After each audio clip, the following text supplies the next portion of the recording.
My name is Harry, and I'm a professional 3D artist with over a decade of experience. In this class, we'll be creating this procedural hand-drawn material. Then we'll tie it all together at the end of the class by animating a stylish reveal animation to display our statue in the best light. Procedural materials differ from standard image-based textures by allowing you to design unique but totally customizable materials without the need of pixel-based images.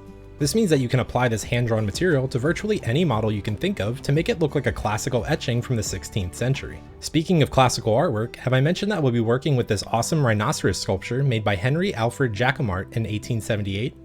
This rhino sculpture is part of a pre-configured starter file, as well as a fully textured and animated end file so you can check your work. You can download them from the project resource section.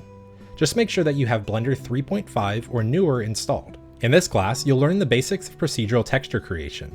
We'll explore the many shading nodes and their effects that are key to procedural materials, such as color ramp, shader to RGB, and math nodes. Next, shader node grouping. We'll work step by step to create each node group to learn how they affect the final texture.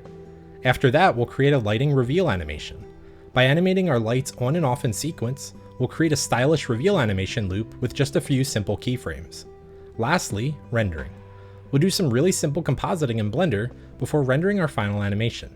We'll finish the class by converting this animation into an animated GIF that you can share with your friends and family. When we're done, you'll have all the skills you need to create and render a procedural hand-drawn texture on any model you'd like.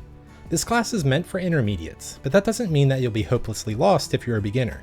However, I will be moving through these lessons with the assumption that you're somewhat familiar with Blender already.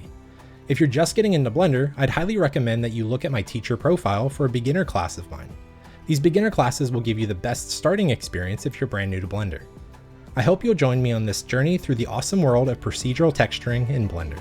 I'll see you in the first lesson.